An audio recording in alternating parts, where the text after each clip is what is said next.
पेश कर चर्चा में, और चर्चा के तहत अब हमारा विषय है बाढ़ बारिश। हर साल वही सवाल है। प्रदेश की खेती का एक बड़ा हिस्सा केवल और केवल मानसून पर निर्भर करता है।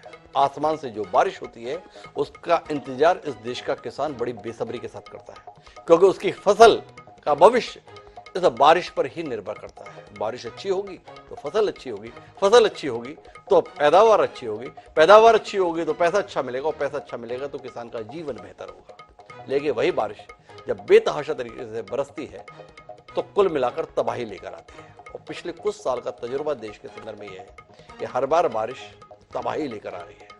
भारत सरकार के द्वारा 2 दिसंबर 2022 को जो आंकड़ा जारी किया गया उसके बाद बताया गया कि पिछले 5 साल में बारिश के चलते जो बाढ़ आई उससे करीब करीब 1 लाख करोड़ रुपए का नुकसान देश को हुआ। तो सवाल इस बात को लेकर है कि अब एक बार फिर जब बारिश हो रही है और बारिश से जिंदगी बेहतर होने के कम और जिंदगी दुश्वार होने के किस्से आ रहे हैं। बताया जा रहा है कि 45 साल में फिर एक बार मौका आ रहा है जब दिल्ली डूबने जा रही है। यमुना पे पानी का जल स्तर खतरे के निशान से 3 मीटर ऊपर जा चुका है। हिमाचल में होटल बह जा रहे हैं, घर बह जा रहे हैं, गाड़ियां बह जा रही हैं और जिंदगियां बह जा रही हैं। हरियाणा, उत्तर प्रदेश, सब तरफ से खबरें हौलनाक आ रही हैं। तो आज हम इसी पर बात करेंगे, समझने की कोशिश करेंगे कि आजादी के 75 साल बाद क्या हमने ऐसा किया जिसके चलते नदियां थोड़ी सी बारिश में इतना विकराल स्वरूप ले रही हैं। क्या कर रहे हैं, इसी को समझने की कोशिश करते हैं। हमारे समझाने के लिए 3 खास मेहमान इस समय मौजूद हैं। हमारे साथ अंशु मालिक शर्मा जी हैं, अध्यक्ष हैं भूविज्ञान विभाग, जयनारायण मिश्रा कॉलेज लखनऊ से, जाने माने पर्यावरणविद हैं। हमारे साथ डॉक्टर BR ठाकुर है, अध्यक्ष हैं भूगोल विभाग, हिमाचल प्रदेश विश्वविद्यालय शिमला के, जो हिमाचल इस समय इस त्रासदी से सबसे ज्यादा जूझ रहा है। और इन दोनों के बीच में हमारे साथ खास तौर पर जल पुरुष के नाम से ख्यात राजेंद्र सिंह जी हैं, जिनके नदियों के संदर्भ में योगदान को लेकर देश जितना भी उनके संदर्भ में आभारी रहे वो कम है। आप तीनों का स्वागत है। चर्चा की शुरुआत हम राजेंद्र सिंह जी से करते हैं, इसलिए करते हैं क्योंकि वो नदियों पर सबसे ज्यादा काम पिछले दिनों उनका ही चर्चा में रहा है। उनसे जानना चाहते हैं, जिन नदियों को बचाने के लिए आप संघर्ष रहते हैं, वो नदियां सारी सीमाएं लांघकर जिस तरीके से आम जीवन को ध्वस्त कर रही हैं, इसको किस नजरिए से देख रहे हैं? इसके पुराने समय में जिसे हम प्रलय कहते थे जी, वो दिखता है, आंखों के सामने दिख रहा है कि प्रलय हो रही है। लेकिन ये प्रलय केवल प्रकृति ने नहीं बनाई, ये मानव निर्मित प्रलय है। ये मानव निर्मित है। सरकारें बहुत आसानी से कह देती हैं कि क्लाइमेट चेंज के कारण क्लाउड बर्स्ट हो रहे हैं वगैरह वगैरह, ये उनके रटे रटाए फार्मूले हैं जी। पर ये भी सरकार की जिम्मेदारी है कि यदि प्राकृतिक तौर पर भी मान लें कि ये अतिवृष्टि हुई है, तो भी हमारी सरकारों की वेलफेयर स्टेट में, एक डेमोक्रेटिक कंट्री में, उनकी जिम्मेदारी होती है कि जब भी ऐसी आपदा आए तो उस आपदा से कैसे कम नुकसान हो। हमारी इस तरह की आपदाओं से कोई तैयारी नहीं है, और जब हमारी तैयारी नहीं होती तब ये फिर हमारे लिए प्रलय बन जाती है। मोटे तौर पे यदि देखें तो आजादी के बाद बाढ़ का जो क्रम बढ़ा है, बाढ़ ने जो विनाश किया है और सुखाड़ ने जो विनाश किया है, वो दोनों भयानक हैं। जिस तरह से ऊपर से तेजी से पानी आता है नीचे, तो वहां की मिट्टी कंकड़ पत्थर काट के उस धरती को नंगा करके आ जाता है, तो फिर वहां वर्षा के बाद सुखाड़ आ जाता है, ड्राउट आ जाता है जी। और वो जो मिट्टी के साथ, वो जो पानी के साथ मिट्टी आई, वो मिट्टी नदी में जम जाती है और नदी का तल ऊपर उठा देती है, और फिर वो जो पानी है वो शहरों में जाने लगता है।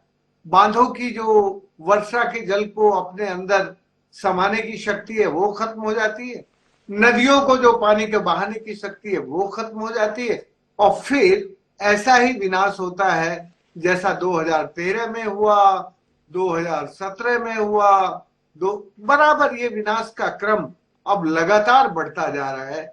मुझे बस इतना कहना है कि भाई केवल प्रकृति को मत दोष दो जी। ये दोष केवल प्रकृति का नहीं है, ये हमारे लालची विकास का दोष है। और लालची विकास ने, जब भी कुछ ईमानदार वैज्ञानिक बोलते हैं, वैसे तो वैज्ञानिकों ने भी डर के बोलना बंद कर दिया है, वो भी अब आजकल बोलते नहीं है ईमानदारी से। जी लेकिन यदि किसी ईमानदार वैज्ञानिक ने कोई बात कही तो उसको सरकार के राजनेता और अफसर दोनों अनदेखी करके वो अपना विकास का काम रोकना नहीं चाहते। वो जो विकास की गंगा है उसको वो तेजी से बहाना चाहते हैं, और वो जो विकास की गंगा है उसी का ये विनाश है जो हम देख रहे हैं।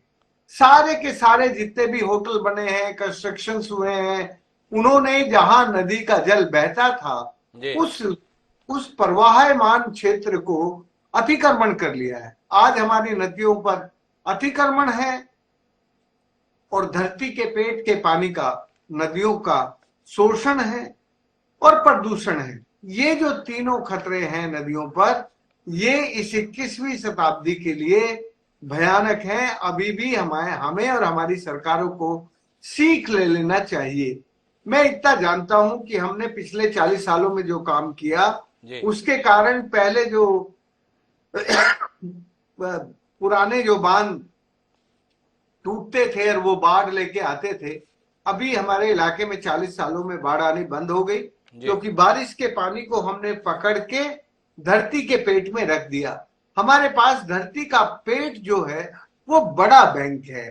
तो जब हमारा वर्षा का पानी धरती के पेट में जाने से रुक जाता है, तब हमारा जो वर्षा का पानी है वो एक्यूमुलेट होकर बाढ़ लेकर आता है।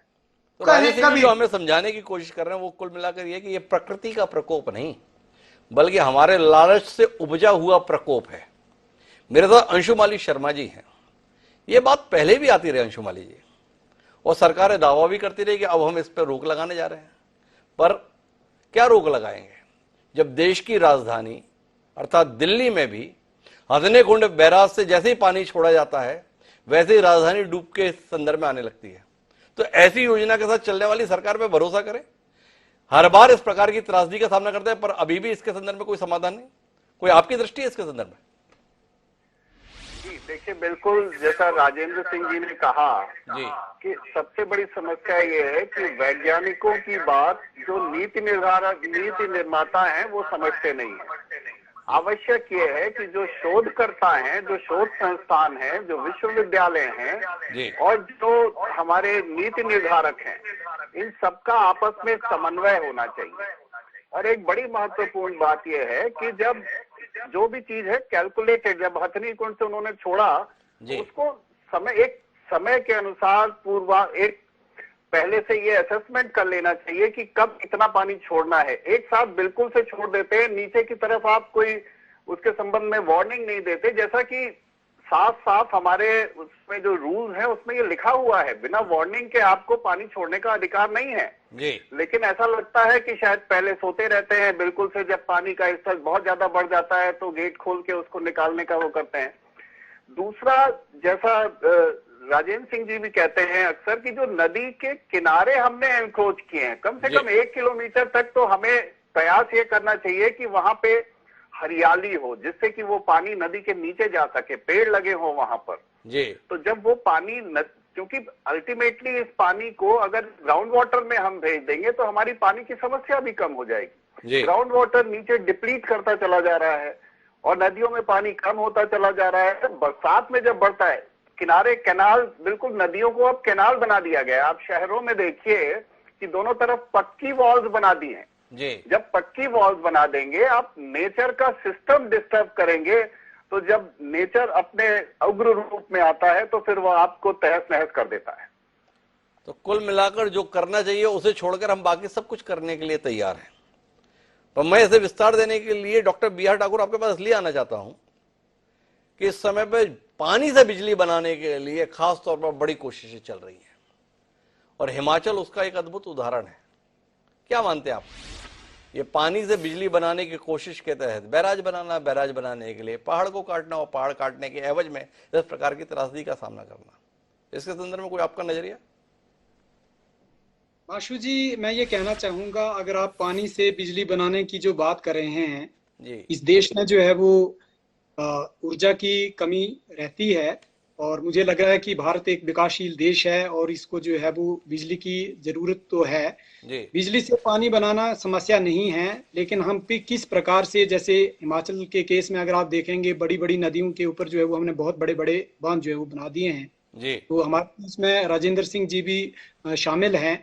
मुझे लग रहा है कि इसके लिए दो तीन चीजें बड़ी महत्वपूर्ण हैं। एक तो ये है कि कहाँ पर हमने बांध बनाना है और बड़े बांध बनाने हैं या नहीं बनाने हैं। छोटे बांध या मध्यम आकार के जो बांध हैं वो भी इम्पोर्टेंट जो है वो रहते हैं। जी और दूसरे जो सोर्सेज हैं, नॉन कन्वेंशनल हमारे जो सोर्सेज हैं, जैसे हम सोलर एनर्जी की बात करते हैं और थर्मल एनर्जी भी हमारे देश में एक बहुत बड़ा जो है वो ऊर्जा का साधन है। उन एरिया को भी हमें जो है वो टैप करने की जरूरत है। जी हिमाचल प्रदेश में ऐसे बड़े बड़े बांध बनाए गए हैं और उसके आप देखेंगे कि कई बार साइट सूटेबिलिटी एनालिसिस नहीं होता है जी और उसकी वजह से बहुत प्रॉब्लम होती है। हमारे यहाँ पर अभी इस बार वैसे भी औसतन से जो है वो ज्यादा बारिश हुई है और जब बांधों के गेट जो है वो खोले गए तो जो नीचे डाउन स्ट्रीम एरियाज थे वहां पर बहुत ज्यादा त्रासदी जो है वो झेलने को मिली, क्योंकि लोगों ने इस प्रकार का कंस्ट्रक्शन किया है जहां पर जो फ्लड एरियाज हैं, जब लैंड यूज प्लान बनता है तो वहां पर जो फ्लडेड एरिया होता है, जो फ्लड जोन में किस प्रकार का लैंड यूज जो है वो होना चाहिए, उस चीज को बिल्कुल भी हम ध्यान में नहीं दे रहे हैं। वहां पर हैजार्ड कंस्ट्रक्शन हो रहा है और उसकी वजह से जो है वो ज्यादा नुकसान हो रहा है। ज्यादा नुकसान हो रहा है। तो कुल मिलाकर राजेंद्र सिंह जी की बात के साथ में पैनल जा रहा है। पर राजेंद्र जी, इस समय पर जब भी बाढ़ आती है तो 20 साल पुरानी उस परिकल्पना को लेकर भी बात कही जाती है जो अटल जी के दौर में की गई थी। वो बात थी नदियों को जोड़ने के संदर्भ में। ये मौका है, कई लोग बड़े आसानी से किसी भी मन से कहते हैं अगर नदियों को जोड़ा जाता तो इस प्रकार की बाढ़ का सामना नहीं करना पड़ता। आपसे जानना चाहता हूं ये कितनी व्यवहारिक परिकल्पना थी, वाकई से व्यवहार में उतारने लायक था या मंचों पर बोलने के लिए अच्छी थी? थोड़ा इसके संदर्भ में आपसे दृष्टि मिले। मंचों पे बोलने के लायक बहुत अच्छी बात है। मंचों पे बोलने से बोलने वाले नेता की शोभा बढ़ जाती है कि वो बाढ़ और सुखाड़ की चिंता कर रहा है और बाढ़ और सुखाड़ का समाधान जानता है। पहले तो मैं ठाकुर को बताना चाहता हूं कि मैंने कोई बड़ा बांध नहीं बनाया आज तक। इन्होंने कहा ना कि राजेंद्र सिंह जी भी बड़े बांध में शामिल है।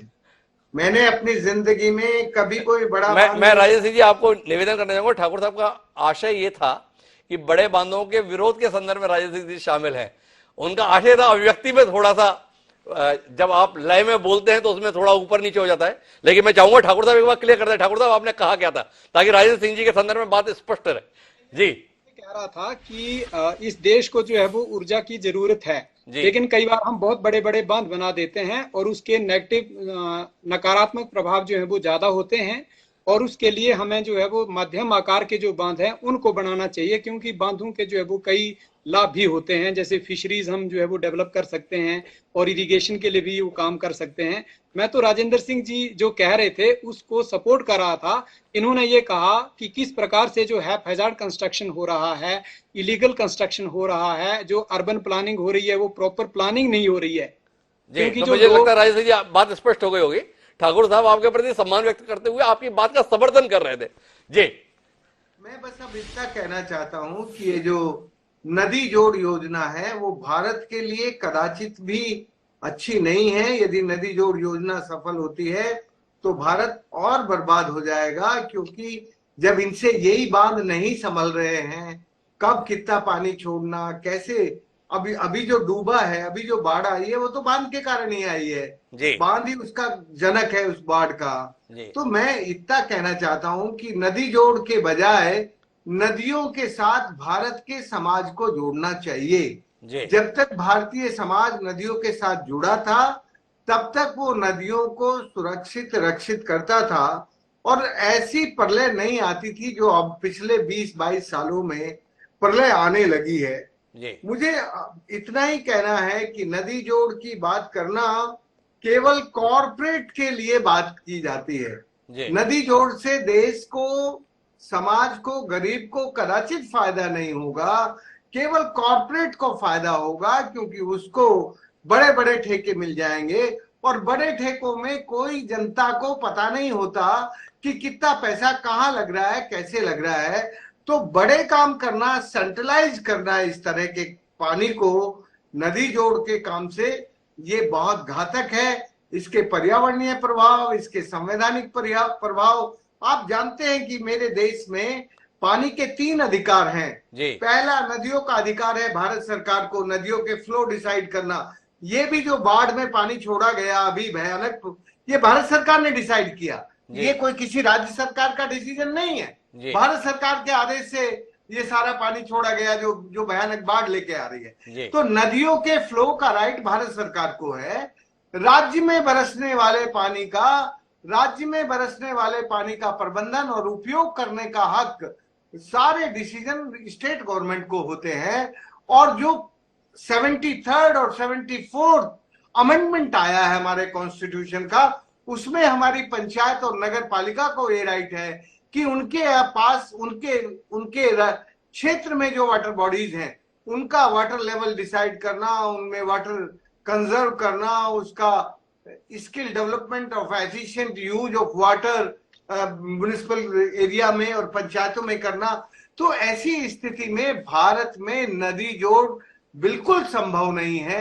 आज भारत का कोई भी मुख्यमंत्री ये कहने को तैयार नहीं है, डूबने को तैयार है, डूब तो जाएगा, लेकिन ये कहने को तैयार नहीं है कि मेरे राज्य में सरप्लस वाटर है, मैं दूसरे राज्य को सरप्लस वाटर देने को तैयार हूं। अरे किस देश में तुम नदी जोड़ की बात कर रहे हो? नदी जोड़ बहुत भयानक है, उसके इकोलॉजिकल डिजास्टर है, उसके एनवायरमेंट। नदी जोड़ को सिरे से आप खाली करते हैं। राजेश जी, एक टिप्पणी आपसे और लूंगा इस कार्यक्रम के अंतर्गत आपसे, वो है जल आधारित विद्युत परियोजनाओं के संदर्भ में, जिसका जिक्र मैंने अंशुमली जी से भी किया था, जिसके संदर्भ में बी आर ठाकुर साहब से भी हम बात कर रहे थे। कोयला बड़ा खतरनाक है।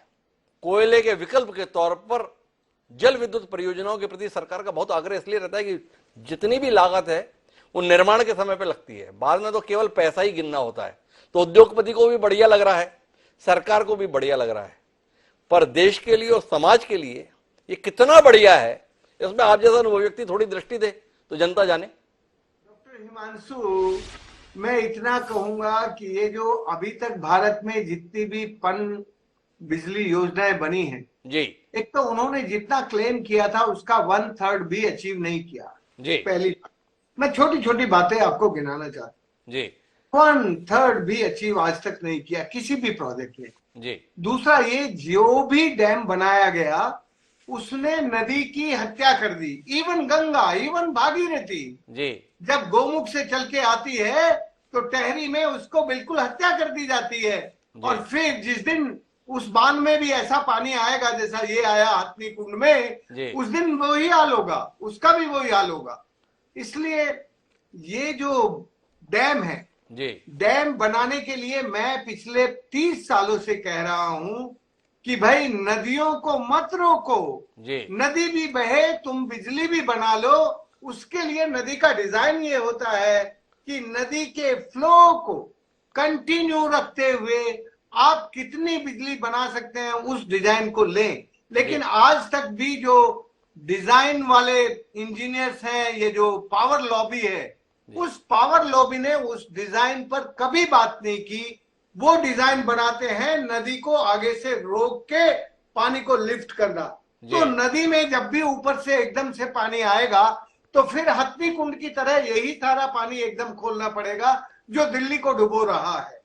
इसलिए नदी के डिजाइन पिछले 25 सालों से द्विवेदी जी, हमारे सबसे अच्छे मित्र प्रोफेसर जीडी अग्रवाल जी, संतोष त्यागी जीडी अग्रवाल ने इसीलिए नदियों का जीवन बचाने के लिए अपना प्राण दिया और उसी के लिए तपस्या करते हुए गए कि भैया ये जो तुम डिजाइन काम में ले रहे हो। और वो हिंदुस्तान का सबसे पहला बड़ा वैज्ञानिक था प्रोफेसर जीडी अग्रवाल, जो 60s में एनवायरमेंट इंजीनियरिंग में बर्कले से पढ़ के आया था। वो कह रहा था कि गंगा जैसी नदी को कदाचित भी हमें, भारत के इंसानों को ये हक नहीं है कि उसको आगे से रोक कर वो डैम, नदी को डैम करके आप बिजली बनाएं। नदी का सम्मान करते हुए, नदी को प्रवाह देते हुए आप जितनी बिजली बना सकते हैं, जो डिजाइन काम में ले सकते हैं वो लें, लेकिन नदी को रोके नहीं। गोमुख से चलने वाला गंगा जल हमारा गंगा सागर तक पहुंचना चाहिए, फिर बाढ़ नहीं आएगी। जब रास्ते खुले मिलेंगे, जब नदी की जमीन पर कब्जे नहीं होंगे, तब नदी का पानी जितना ऊपर से आया निकल के नदी में बह के नीचे चला जाएगा। ये जो डैम है ये हमारे लिए डैम है जो हमें डुबोते हैं। बहुत बड़ी विसंगति की ओर राजेंद्र सिंह जी इशारा कर रहे हैं। बोले गौमुख से निकलने वाली गंगा को आपने बीच में ही रोक के हत्या कर दी, और उस हत्या हो चुकी गंगा की आप पूजा कर रहे हैं हर की पौड़ी में खड़े होकर, कानपुर में खड़े होकर, बनारस में खड़े होकर। जो दशरथ पूज्य रही उस गंगा के स्वाभाविक प्रवाह को आपने रोक दिया, और आप कहां पहुंचना चाह रहे हैं। मैं अंशुमन जी एक और बात पर आपसे टिप्पणी चाहता हूं, वो ये है कि बाढ़ जब आती है तो इसमें एक बड़ा विरोधाभास देखने को मिलता है। ब्रह्मपुत्र हर साल बाढ़ आती है, बताते इतने गांव प्रभावित हो गए, पर बाढ़ चली जाती है गांव फिर वहीं बस जाते हैं। थोड़ा इसके संदर्भ में कोई अध्ययन है आपका? जहां बाढ़ आती है वहां पर बसाहट फिर से क्यों कर दी जाती है, इस पर आपका कोई अनुभव? हिमांशु जी, जैसा आपने जी अंशुमली जी। नहीं, राजेंद्र सिंह जी बोल रहे हैं शायद। जी भाई साहब बताएं। जी राजेंद्र सिंह जी, आप कुछ कह रहे हैं? हाँ, मैं ये कह रहा हूं कि ये जो बार बार उजड़ना और बसना है जी, इसमें से भारत सरकार का जो रिजर्व बैंक है उसकी करेंसी को बांटने का ये सबसे अच्छा तरीका है कि भाई बाढ़ में लोग उजड़े हैं तो उनको रिलीफ देनी है। भारत में बाढ़ के कंट्रोल करने का पैटर्न नहीं था। भारत में द्वापर में जब बाढ़ आई तो कृष्ण ने कहा कि सब गौपालक चलो गोवर्धन पर्वत पर, और वहां ना तो एक ग्वाला मरा और ना एक गाय मरी, और ना फिर रिहैबिलिटेशन के लिए बजट आया और सब लोग खुशी से रहने लगे। ये जो गांव का उजड़ना और पहले बसना है ये फ्लड कंट्रोल के नाम पर और डिस्प्लेसमेंट एंड रिहैबिलिटेशन के नाम पर हम भारत के रिजर्व बैंक की करेंसी को आपदा कहकर क्लैमिटी कहकर बांट सकते हैं। ये हमारे रुपए बांटने का तरीका है। रुपए बांटने का तरीका है। राजेंद्र जी कह रहे हैं कि कुल मिला के बाढ़ राहत भी एक व्यवसाय हो रखा है, इसलिए इस प्रकार का है। जी अंशुमन जी, आप भी कोई दृष्टि देना चाह रहे थे, इसमें कोई बात आपकी तरफ से? जी बस यही, जैसा भाई साहब ने भी कहा कि जो हमारे पहाड़ों पर या ऐसी जगहों पर जो लोग रह रहे हैं वो भी इस चीज को समझते नहीं। वहां उन्हें ये जागरूक करने की आवश्यकता है कि ऐसे खतरनाक स्थानों पर, और ज्यादातर आप ऐसी जगहों पर देखते हैं कि वो अवैध निर्माण होते हैं जी, जहां पर लैंडस्लाइड भी हो रहा है वहां पर, या जब अभी आप जो लगातार स्लाइड दिखा रहे हैं जिसमें कि नदी के किनारे के पोर्शन ढह कर गिर रहे हैं बार बार नदी में, तो जब नदी के इतना किनारे, नदी के कुछ दूर तो जमीन छोड़नी पड़ेगी, वो उनके स्वच्छंद रूप से बहने के लिए है। तो जब उस प्रकृति प्रदत्त चीज पे हम अनधिकृत रूप से अतिक्रमण करेंगे तो उसका हमें दंश झेलना ही पड़ेगा। तो अंशुमन जी का साफ तौर पर कहना है। मैं आखिरी बातचीत के लिए डॉक्टर बी आर ठाकुर आपके पास आना चाहता हूँ। इस त्रासदी से सबसे ज्यादा प्रभावित अगर कोई राज्य दिखाई दे रहा है तो वो हिमाचल। हिमाचल पहले ही आर्थिक संसाधनों की तंगी से गुजर रहा था, ऊपर से ये त्रासदी। पर जब हम हिमाचल की तरफ निकलते हैं तो कौन सा ऐसा पहाड़ है जिसे आप छोड़ने के लिए तैयार हैं? हर पहाड़ पर कंक्रीट के जंगल, जहां पर पहले बड़े सुंदर हरे पेड़ दिखते थे, उन सब की जगह पे इमारतें दिख रही हैं, पहाड़ को काट काट के दिख रही हैं। लैंडस्लाइड के तहत कैसे गाड़ियां चकनाचूर हो रही हैं, या तो वो दृश्य दिख रहे हैं, या बाढ़ में घर के घर कैसे बह जा रहे हैं ये देख रहे हैं। थोड़ा आपसे जानना चाहेंगे, हिमाचल वासियों का कोई इसके संदर्भ में सरोकार नहीं है कि हमारे साथ क्या हो रहा है? नहीं हिमांशु जी, सरोकार तो जरूरी है क्योंकि ये एक बहुत बड़ा एक डिजास्टर आया है इस बार हिमाचल प्रदेश में जी, और इसके सबसे बड़ा खामियाजा है वो हिमाचल प्रदेश को ही झेलना पड़ा है। मैं यहाँ पर एक बात ये कहना चाहूंगा कि अगर आप जिस इंटेंसिटी के साथ इस बार बारिश हुई है, अगर आप इससे कोई 50 साल पीछे जाएंगे, सेम इंटेंसिटी की अगर बारिश होती है तो आप देखेंगे कि इतना बड़ा लॉस जो है वो बिल्कुल भी नहीं होना था जी। इसके पीछे दो रीजन है। एक रीजन ये है क्योंकि आज बारिश तो हुई ही है और ये हमेशा पहले भी होती आई थी, लेकिन हमारा जो फ्लड प्लेन होता है, फ्लड प्लेन मीन जो एक्टिव रिवर चैनल होता है, वहां पर लोगों ने कंस्ट्रक्शन करना शुरू कर दिया।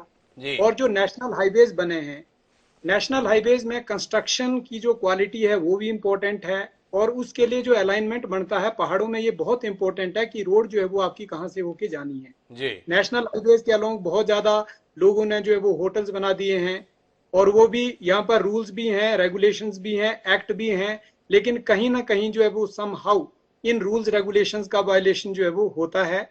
और जो शिमला से चंडीगढ़ और शिमला के बीच में नेशनल हाईवे है। यहाँ पर नेशनल हाईवे का अगर आप कंस्ट्रक्शन देखेंगे तो आप हैरान हो जाएंगे कि 90% जो है वो स्लोप्स हैं। स्लोप्स के वर्टिकल कटिंग हुई है। एक जिस प्रकार से मतलब यानी स्टेप वाइज कटिंग होनी चाहिए थी वो बिल्कुल नहीं हुई है, और स्लोप्स को स्टेबलाइज होने का कोई मौका नहीं मिल रहा है। इसलिए ये बहुत प्रॉब्लम्स हैं, और इसके लिए हमारे पास जो नेशनल, जैसे स्थानीय स्तर से लेकर के राष्ट्रीय स्तर तक नेशनल डिजास्टर मैनेजमेंट एक्ट है, डिस्ट्रिक्ट की एक सबसे डिस्ट्रिक्ट जो डिजास्टर मैनेजमेंट एक्ट है उसको इफेक्टिवली इंप्लीमेंट करने की जरूरत है। चाहे तो कोई कुल भी मिलाकर अगर हम बातचीत के मर्म में पहुंचे तो हमारे पास रोने का कोई कारण नहीं है, क्योंकि जो कुछ भी हमें सामना करना पड़ रहा है वो हमारे लालच का नतीजा है। हम सरकार को दोषी ठहराने के लिए तैयार है कि देखो सरकार ऐसी जगहों पर अनुमति दे देती है, पर सरकार अनुमति कब देती है? जब हम अनुमति मांगने के लिए जाते हैं। हमारा अपना लालच इन नदियों का खून कर रहा है, और उस खून की कीमत आने वाली पीढ़ियों को चुकानी पड़ रही है। नदियों के प्रवाह को अगर रोकने की गुस्ताखी करेंगे तो तय मानिए हमारे जीवन का प्रवाह भी कहीं ना कहीं रुक ही जाएगा। ये विकास की दौड़ में कहीं हम विनाश की दौड़ की ओर तो नहीं चले गए, ये विचार का विषय है। आज हमारे तीनों प्रबुद्ध पैनलिस्ट ने इसी संदर्भ में ध्यान दिलाया है। सरकार अपने अनुसार काम करे, पर समाज अपनी जिम्मेदारी से विमुख ना हो। नदियों को हमने पूजनीय माना है, उन नदियों के साथ हम अपने सामने क्या व्यवहार होते हुए देख रहे हैं या कर रहे हैं, यह हमारे लिए विचार का विषय होना चाहिए। इस उम्मीद के साथ आप तीनों मेहमानों का बहुत बहुत धन्यवाद हमारे साथ इस चर्चा का हिस्सा बनने के लिए। तो समय है अब आज के शेर का। जिस प्रकार की हरकतें हम कर रहे हैं उसको लेकर क्या कमाल का शेर है, किसने लिखा वो तो हमें नहीं पता, पर शेर कमाल का है। हमारा शेर कह रहा है कि इस भरोसे पे करता हूं गुनाह, इस भरोसे पे करता हूं गुनाह, बख्श देना तो तेरी फितरत है। तो आप मान लेते हैं कि हम कोई भी गुनाह करें बख्श दिए जाएंगे, पर प्रकृति बख्शती नहीं है। प्रकृति हर गुनाह की कीमत वसूलती है, वो कीमत हम चुका रहे हैं। कितनी जल्दी हम सुधर जाएंगे उतना ही ये कीमत चुकाने के सिलसिले से बच जाएंगे। विचार करेंगे, इस पर विचार कीजिए और मुझे याद दीजिए। कल फिर मिलते हैं नए विषय के साथ। तब तक के लिए सलाम।